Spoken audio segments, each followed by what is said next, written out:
Assalamualaikum warahmatullahi wabarakatuh. Saya Alif Eldu Ramadhani, CASN dari Rutan Demak.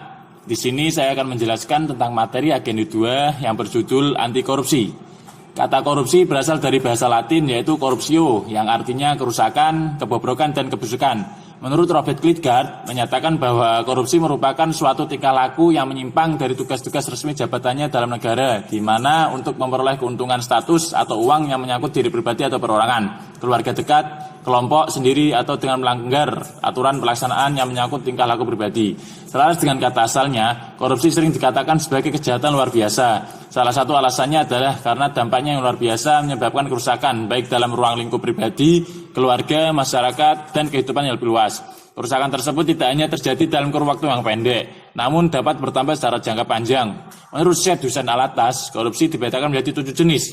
Yang pertama ada korupsi transaktif. Korupsi ini menunjukkan adanya kesepakatan timbal balik antara pemberi dan penerima demi keuntungan bersama. Jadi kedua pihak sama-sama aktif menjalankan perbuatan korupsi tersebut. Yang kedua ada korupsi ekstraaktif. Korupsi ini menyertakan bentuk-bentuk koersi atau tekanan tertentu di mana pihak pemberi dipaksa untuk menyuap guna mencegah kerugian yang mengancam diri, kepentingan orang-orang atau hal-hal yang dihargai. Yang ketiga ada korupsi inventif. Korupsi ini memperlibatkan suatu penawaran barang atau jasa tanpa adanya pertalian, langsung dengan keuntungan bagi pembeli. Keuntungan diharapkan akan diperoleh di masa yang akan datang. Yang keempat ada korupsi nepotistik. Korupsi ini berupa pemberian perlakuan khusus kepada teman atau yang mempunyai kedekatan hubungan dalam rangka menduduki jabatan publik. Yang kelima ada korupsi autogenik. Korupsi ini dilakukan individu karena mempunyai kesempatan untuk mendapatkan keuntungan dari pengetahuan dan pemahamannya atas sesuatu yang hanya diketahui sendiri. Yang keenam ada korupsi suportif. Korupsi ini mengacu pada pendapatan suasana yang kondusif untuk melindungi atau mempertahankan keberadaan tindak pidana korupsi yang lain. Terakhir ada korupsi defensif. Korupsi ini terpaksa dilakukan dalam rangka mempertahankan diri dari pemerasan. Korupsi merupakan salah satu tindak pidana khusus. Di Indonesia terdapat sebuah lembaga yang khusus mengurusi masalah korupsi, yaitu Komisi Pemberantasan Korupsi. KPK diberi amanat melakukan pemberantasan korupsi secara profesional, intensif, dan berkesinambungan.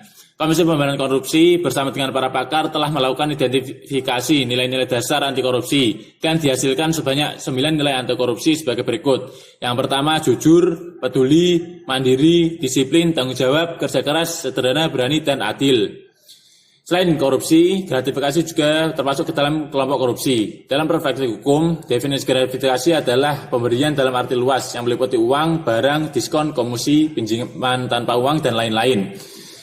Gratifikasi ini diterima di dalam negeri ataupun di luar negeri dan dilakukan dengan menggunakan sarana elektronik ataupun tanpa sarana elektronik. Semua pemberian tersebut dikatakan gratifikasi apabila penerimanya adalah pegawai negeri atau penyelenggara negara.